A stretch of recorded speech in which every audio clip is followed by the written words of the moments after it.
একজন ইন্ডিভিজুয়াল 12,000-এর উপরে ইয়ারলি কোনো দেশে বা বাইরে যদি আপনি যান তার বেশি আপনি খরচ করলে বা নিয়ে গেলে সেটাই হলো আপনার মানি লন্ডারিং। তাহলে যারা ধরেন একবার বা দুবার বাহিরে যায় দেশে, তারা সকলেই আপনি ওই মানি লন্ডারিংয়ের মধ্যে ফেলে দিতে পারবেন। তাহলে আমি পাচারকৃত অর্থ এবং পাচারকৃত সম্পদ ফেরত এনে আমি যদি অর্থনীতিতে কাজে লাগাতে পারি, তাহলে সরকারকে আর সামনের দিনে ঋণ নিতে হবে না, রাজস্ব আয় বাড়ানোর জন্য খুব তড়িঘড়ি করতে হবে না। এই মধ্যে সরকারকে যে কাজটা করতে হবে, রাজনৈতিক সরকার ক্ষমতা এসেছে, নতুন সরকার আসলো, টাকা পাচার যাতে বন্ধ হয়, টাকা পাচার যাতে রোধ হয়, বাণিজ্যের আড়ালে টাকা পাচার জন্য রোধ করা যায়, সেই ধরনের স্টেপ আমাদের গ্রহণ করতে হবে। Bangladesh financial intelligence unit, CID এবং আরও যে 3টা প্রতিষ্ঠান যে টাকা পাচার জব্দ করার জন্য, টাকা পাচার উদ্ধার করার জন্য যে কাজ করে, সেই কাজগুলোকে আমাদেরকে খুব তদারকি করতে হবে। আসলে আমরা যেটা দেখলাম যে আপনি জানেন যে এর আগে হোয়াইট পেপারে রিপোর্ট যেটা আসছে, প্রায় অন অ্যান অ্যাভারেজ আমাদের দেখানো হয়েছে যে $16 বিলিয়ন বাংলাদেশ থেকে পাচার হয়েছে। রিসেন্টলি যে জিএফআই যে রিপোর্ট করেছে সেটা বলছে যে $68 বিলিয়ন একটা টাইমিং দিয়ে বলল। তো এটা আরও অনেক বেশি হওয়ার কথা, যেটা যদি হোয়াইট পেপার আমরা কনসিডার করি। তার মানে হলো যে এই যে অর্থ পাচার, এইটা একটা ফোরাম দিয়ে হচ্ছে না, এটা বিভিন্ন ফোরাম দিয়ে হচ্ছে। এবং আপনি যদি নর্মাল ডেফিনেশনটা দেখেন মানি লন্ডারিং, যেমন আপনাকে যেই বেসটা দেওয়া আছে যে একজন ইন্ডিভিজুয়াল 12,000-এর উপরে ইয়ারলি কোনো দেশে বা বাইরে যদি আপনি যান তার বেশি আপনি খরচ করলে বা নিয়ে গেলে সেটাই হলো আপনার মানি লন্ডারিং। তাহলে যারা ধরেন একবার বা দুবার বাহিরে যায় দেশে, তারা সকলেই আপনি ওই মানি লন্ডারিংয়ের মধ্যে ফেলে দিতে পারবেন। সেকেন্ড যারা হলো, ধরেন বিদেশে যারা থাকে, তাদের অনেকেই ধরেন ইজি বা সফটওয়্যার জন্য হুন্ডির মাধ্যমে করে। থার্ড যেটা সবচেয়ে বড়, যেটা আমরা দেখেছি আন্ডার এবং ওভার ইনভয়েসিংয়ের মাধ্যমে, যেটা ট্রেড বেস মানি লন্ডারিং, এটা একটা হিউজ অ্যামাউন্ট মানি লন্ডারিং হয়েছে এবং এটা মানে সকলের মুখে মুখে আপনি এই জিনিসটা দেখবেন। তো এইটার সেফগার্ডে ছিল কিন্তু বাংলাদেশ ব্যাংক, এবং সেফগার্ডে ছিল BFI, Bangladesh financial intelligence unit. এবং আপনি জানেন যে মানি লন্ডারিং অ্যাক্ট 2012-এর স্পেসিফিকলি সেকশন 23 এবং 24-এ তাদেরকে এই পাওয়ারটা দেওয়া আছে যে কোনো ধরনের আপনার যদি ডাউটফুল কোনো ট্রানজ্যাকশন হয়, সেই ট্রানজ্যাকশনটা হল্ট করে দিতে পারে।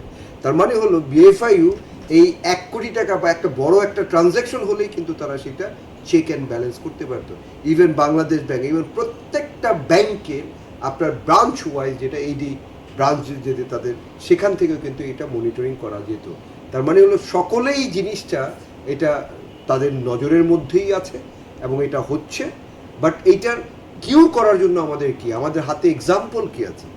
আমরা জানি যে আমাদের mutual legal assistance in criminal matters 2012-এর যে আইন, সেটা হলো যে আপনাকে যেটা আমরা প্রত্যেকটা দেশে আমরা যেমন ইন্টারন্যাশনাল অনেকগুলি বাইলেটারাল এবং মাল্টিলেটারাল এগ্রিমেন্টে সাইনেটরি হতে হয় এবং অনেকগুলি অ্যাফিলিয়েশনের সাথে আমরা ইনভলভ আছি। কিন্তু যেটা হয়েছে যে আপনাকে যখনই এই মিউচুয়াল লিগ্যাল অ্যাসিস্ট্যান্সে আপনি রিকোয়েস্ট পাঠাবেন, তাহলে রিকোয়েস্ট পাঠাতে হলে তো প্রথমে তো আপনার এই দেশে, বাংলাদেশে যেখানে কারাপশনটা হয়েছে, সেখানে তো আপনাকে প্রথম এই যে 4টা ইনস্টিটিউশন যে আমাদের আছে, দুদক, বিএফআইউ, সিআইডি এবং আপনার এনবিআর, এই 4টা ইনস্টিটিউশন থেকে তাদেরকে তো আগে বলতে হবে যে এটা করাপশনের মানি, এবং সেটার জন্য তো মামলা হতে হবে। এবং সেই মামলায় আপনার হোয়াট এভার ইট ইজ, যে আপনি যদি ইনিশিয়াল স্টেজে একটা ফ্রিজিং অর্ডার নেন বা আপনি যদি কনভিকশনটা ইনশিওর করেন, তখন পরের স্টেপটা আসবে আপনি এই যে মানি লন্ডারিংটা আপনি যে বলছেন এবং এই কারাপশনের টাকাটা, এই টাকাটা যে পাচার হয়েছে, এই চেইনটাকে আপনাকে আইডেন্টিফাই করতে হবে।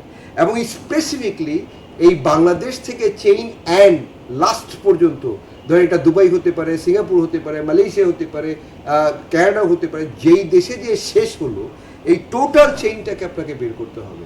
এবং সেই টোটাল চেইনটায় যে লাস্ট বেনিফিশিয়ারি, সেইটা আপনাকে এই রূপান্তরটাকে আইডেন্টিফাই করতে হবে। এবং সেই দেশে যে আপনাকে ওইখানকার যে ল ফার্ম, যাদেরকে যে আমরা দেখেছি যে 12টা ল ফার্মকে অ্যাপয়েন্ট করেছে, তাদেরকে স্পেসিফিকলি সেই প্রপার্টির, এবং সেটা প্রমাণ করতে হবে যে এইটা ওই দেশের ওই ইনস্টিটিউশনের করাপশনের টাকা, এখানে যেটার অ্যাগেনস্টে কনভিকশন আছে বা যেটার অ্যাগেনস্টে ওই দেশের অর্ডার আছে, এবং সেইটার পরেই অনলি তারা এটা ফ্রিজ করতে পারবে। অথবা এইটাকে যদি ধরেন যেটা রিকভারির যেই প্রসেসটা, যে দেশে পাঠানো সেটা কিন্তু অনেক দূর। কারণ আপনাকে তো প্রথম ফ্রিজিং করতে হবে, কারণ যেহেতু সে যেন ওইটা কোনোভাবে এক্সচেঞ্জ বা চেঞ্জ করতে বা ট্রান্সফার করতে না পারে। ফ্রিজিং করার পরে তারপর যখন আপনার কোর্টের ধরেন আপনার একটা কোর্টের জাজমেন্ট হবে, তারপর আবার সেটা তাদের হায়ার কোর্টে যাবে, তারপর আবার সেটা তাদের অ্যাপিলেট কোর্টে যাবে, তারপরে ফাইনালি তাদের রিভিউ হওয়ার পরে তারপরে আপনার সেটা ডিসিশন হবে যে এই দেশে বাংলাদেশে পাঠাবে কি পাঠাবে না। তাহলে এইটা কিন্তু একটা লেংদি প্রসেস। বাট আমাদেরকে যেটা করতে হবে, যারা টাকা নিয়ে পালিয়েছে, যারা দেশকে ধ্বংস করেছে, যারা এই প্রসেসের সাথে ইনভলভ ছিল, আমাদের তাদের পিছনে লেগে থাকতে হবে। এবং সেই জন্য স্পেশালি বাংলাদেশ ব্যাংকের বা Bangladesh financial intelligence unit, NBR, CID এবং দুদককে এইটার স্পেসিফিকলি প্রপার আপনার এভিডেন্স বেসিস আপনাকে যখনই মামলা করবে সেই মামলা যেন ইন ডিটেইলস এবং স্পেসিফিক থাকে। কারণ আমরা মোস্ট অফ দি টাইম নিয়ে দেখি যে মামলাটা যেটা করা হয় সেই মামলাটাই ত্রুটিপূর্ণ, তাহলে তো আর এন্ড রেজাল্ট আপনার ভালো হবে না। তাহলে এদের যদি সম্মিলিত একটা প্রচেষ্টা থাকে, অনলি দেন এটা পসিবল হবে। বাট পসিবল হওয়াটাও খুব ডিফিকাল্ট। সেইটার জন্য অবশ্যই আমাদেরকে সম্মিলিত প্রচেষ্টা থাকতে হবে।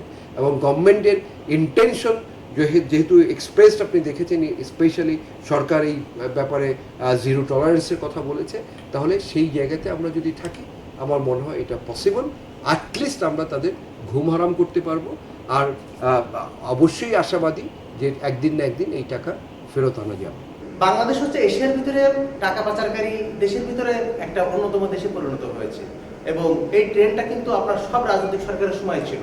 শুধু যে বিগত রাজনৈতিক সরকারের সময় ছিল তা না, সব রাজনৈতিক সরকারের সময় কিন্তু টাকা পাচার হয়েছে। বাংলাদেশ থেকে যে টাকা পাচার হয়েছে সেটা বাণিজ্যের আড়ালে টাকা পাচার হয়েছে, ওভার ইনভয়েসিং এবং আন্ডার ইনভয়েসিং এর মাধ্যম দিয়ে বেশি টাকা পাচার হয়েছে। তবে আপনার যে আমরা যে অর্থনীতির যে শ্বেতপত্র দেখলাম অন্তর্বর্তী সরকারের সময়, সেই শ্বেতপত্রতে আমরা আসলে দেখতে পেরেছি যে কত বিলিয়ন বিলিয়ন ডলার পাচার করা হয়েছে বাংলাদেশ থেকে। আচ্ছা, যা হোক, পরে অন্তর্বর্তী সরকার সিদ্ধান্ত নিল যে টাস্ক ফোর্স গঠন করা। অন্তর্বর্তী সরকার সেন্ট্রাল ব্যাংকের ওই সময় যে গভর্নর ছিল অনুমোদন করেছে। কিন্তু বাংলাদেশের এই মুহূর্তে যে নতুন সরকার আসলো, তারেক রহমান নেতৃত্বাধীন যে সরকার আসলো, তারাও এখন চেষ্টা অব্যাহত রাখছে যে পাচারকৃত অর্থ, পাচারকৃত সম্পদ জব্দ করে সেগুলো ফেরত আনার জন্য। গবেষণায় বলা হচ্ছে বা গবেষণায় উঠে এসেছে যে আসলে আপনার মালয়েশিয়া পাচারকৃত অর্থ ফেরত আনতে পারে নাই, ফিলিপাইন পারে নাই, ব্রাজিল পারে নাই, পৃথিবীর কোনো রাষ্ট্রই 10% বেশি কিন্তু টাকা ফেরত আনতে পারে নাই। এটা শুধু চেষ্টা অব্যাহত রাখা এবং রাষ্ট্রের তহবিল এটা নষ্ট করা এবং রাষ্ট্রের টাকাটা ব্যয় করা, অহেতুক রাষ্ট্রের টাকা ব্যয় করা। তবে আমার কাছে যেটা মনে হচ্ছে যে নতুন সরকারের পদক্ষেপটা খুব সাধুবাদ জানাই। কারণ পাচারকৃত অর্থ যদি আমি এই মুহূর্তে ফেরত আনতে পারি, আমার যে রাজস্ব ঘাটতি রয়েছে 70,000-75,000 কোটি টাকা যে রাজস্ব ঘাটতি চলতেছে, আমার যে বৈদেশিক ঋণ রয়েছে, তাহলে আমি পাচারকৃত অর্থ এবং পাচারকৃত সম্পদ ফেরত এনে আমি যদি অর্থনীতিতে কাজে লাগাতে পারি, তাহলে সরকারকে আর সামনের দিনে ঋণ নিতে হবে না, রাজস্ব আয় বাড়ানোর জন্য খুব তড়িঘড়ি করতে হবে না। এই মুহূর্তে সরকারকে যে কাজটা করতে হবে, রাজনৈতিক সরকার ক্ষমতা এসেছে, নতুন সরকার আসলো, টাকা পাচার যাতে বন্ধ হয়, টাকা পাচার যাতে রোধ হয়, বাণিজ্যের আড়ালে টাকা পাচার জন্য রোধ করা যায়, সেই ধরনের স্টেপ আমাদের গ্রহণ করতে হবে। Bangladesh financial intelligence unit, CID এবং আরও যে 3টা প্রতিষ্ঠান যে টাকা পাচার জব্দ করার জন্য, টাকা পাচার উদ্ধার করার জন্য যে কাজ করে, সেই কাজগুলোকে আমাদেরকে খুব তদারকি করতে হবে। আরেকটা বিষয় হচ্ছে বাণিজ্যের আড়ালে যে টাকা পাচার, আর্থিক খাতকে যে আমদানি রপ্তানি হচ্ছে, সেই আমদানি রপ্তানির যে ইনভয়েস যে ভ্যালুটা, সেই ইনভয়েস ভ্যালুটা আমাদেরকে বারবার তদারকি করতে হবে এবং এই কাজটার দায়িত্ব নিতে হবে কেন্দ্র ব্যাংকে এবং বাংলাদেশ ফাইন্যান্সিয়াল ইন্টেলিজেন্স ইউনিটকে এটা সহযোগিতা করতে হবে। পাশাপাশি সিআইডিকেও খুব সবসময় তৎপর থাকতে হবে।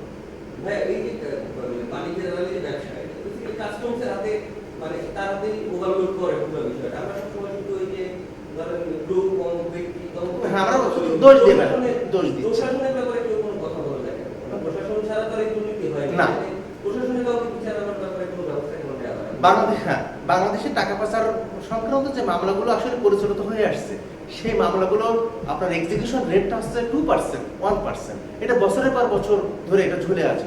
আসলে মানে প্রশাসনের চোখ ফাঁকি দিয়ে কোনো কাজ কিন্তু এদেশে করা সম্ভব না। কিন্তু যারা আসলে জড়িত রয়েছে, এটা গভর্নমেন্ট এজেন্সিও জড়িত রয়েছে, প্রাইভেট এজেন্সিও জড়িত রয়েছে, সব এজেন্সি থেকে আপনাকে শাস্তির আওতায় এনে, আপনাকে বিচারের আওতায় এনে তাদেরকে একটা শাস্তি প্রদান করার ব্যবস্থা করতে হবে। কারণ বাংলাদেশ হচ্ছে যে পরিমাণে টাকা পাচার হচ্ছে এবং এটা যদি অব্যাহত থাকে তাহলে বাংলাদেশের অর্থনীতি সামনের দিনে আরো বহুমাত্রিক চ্যালেঞ্জের ভিতরে পড়বে। লাস্ট কোশ্চেন, আমরা সবাই লাগবে কিনা জানি না, আমার লাগবে।